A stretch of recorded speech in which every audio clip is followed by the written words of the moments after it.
Les prémices de l'exposition Faire communauté, l'imprimé qui rassemble, ça vient vraiment d'une recherche que j'ai faite qui m'a menée à identifier en fait des pratiques en art imprimé qui s'éloignent des codes, des traditions de l'estampe pour aller vers des pratiques qu'on nomme plus étendues. J'avais identifié un panorama d'artistes, femmes et queer qui s'inséraient dans ce type de pratique majoritairement. J'avais le désir aussi de faire une démarche de commissariat qui était féministe et intersectionnelle, vraiment avec l'objectif de relier des pratiques qui étaient très diversifiées. L'idée de communauté est vraiment au cœur en fait des pratiques en art imprimé, de par le fait qu'on doit partager des lieux de production. Donc cette idée-là d'être ensemble, de partager des équipements, de partager des expertises aussi, c'est comme vraiment à la base de l'esprit de ce qu'est les arts imprimés. Cette collaboration-là, en fait, j'ai réfléchi à ça parce que je trouvais que c'était une bonne manière d'apporter l'imprimé hors du 2D, en fait, avec l'aspect sculptural de la pratique de Steffi. Oui, puis travailler avec Jacinthe, j'aimais beaucoup sa pratique, puis on s'est apporté beaucoup, on a collaboré, d'où le titre aussi, bon, Faire communauté. Ça fait qu'on a mis 2 pratiques en commun, puis c'est devenu une autre pratique. C'est ça, l'idée un peu d'une douce rivière que les deux, on s'entraîne dans nos délires. Collaborating allows us to kind of go places that we wouldn't individually, and I think it's a really fluid process. Yeah, like fluid and elastic in the sense that we get together and then we distance and then we come back together again. Les principaux thèmes qui sont abordés dans l'exposition, en fait, c'est vraiment le rapport entre l'intime, le collectif et la société. Mais il y a également une réflexion sur le lien entre l'espace domestique et l'espace public. La collaboration, moi, est vraiment à la base de mon projet. Les textes que j'ai composés pour le livre d'artiste sont issus en fait de conversations que j'ai eues avec plus d'une quarantaine d'artistes. C'était une réflexion sur l'impact de la maternité sur le travail d'artiste, mais c'est beaucoup une réflexion sur l'économie. Puis en fait, c'est que la communauté puis le maintien de relations est présenté un peu comme une alternative à l'économie, si on veut, conventionnelle.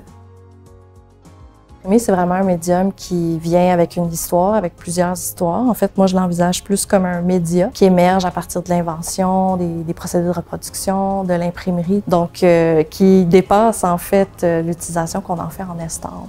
Donc pour moi, c'est intéressant de le remettre de l'avant aussi dans des œuvres, justement, qui ont des pratiques qui sont plus étendues.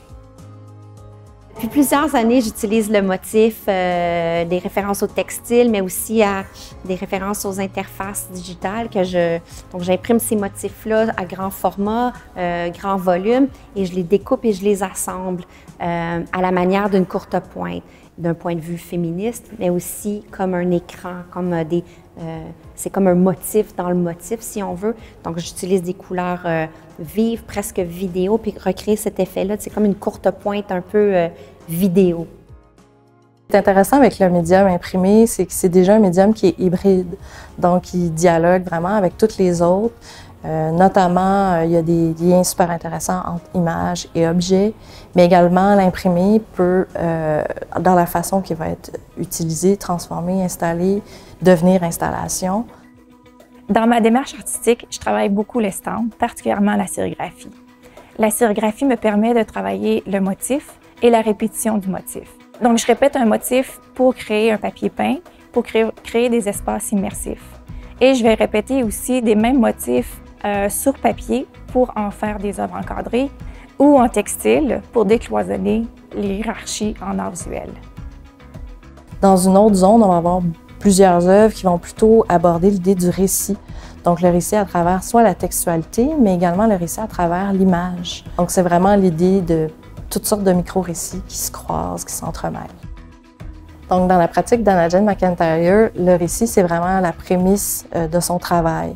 Donc elle va travailler à partir d'histoires pour venir créer des œuvres à partir d'images imprimées. Donc elle va assembler pour recréer plusieurs récits. Dans la pratique de Céline Hubert, en fait, le texte et le récit est vraiment important, C'est vraiment au cœur de son travail, notamment dans l'œuvre qu'elle présente ici, où il y a tout un travail entre la textualité, l'empreinte de la textualité, l'écriture manuscrite et d'autres médias qui sont utilisés en fait pour faire un récit de soi entre apparition et disparition.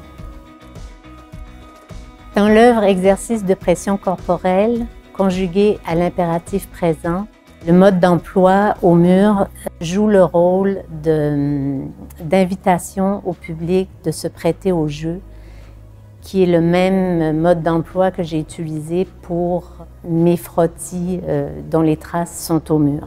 Ce mode d'emploi-là peut être emporté à la maison pour pratiquer sa propre méditation. Dans l'exposition aussi, on retrouve une bibliothèque qui rassemble une quarantaine d'ouvrages. Donc, c'est principalement des grave-zines qui ont été faits par les artistes et également par la commissaire.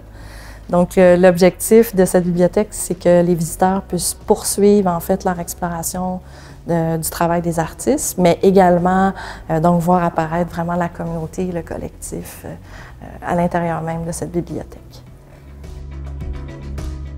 Cette année, le concours de dessin, j'avais envie de m'inspirer de l'intitulé de l'exposition « Faire communauté », puis de traiter plus largement de l'idée du vivre ensemble. Qu'est-ce que c'est de cohabiter en groupe ou d'établir des relations harmonieuses les uns avec les autres.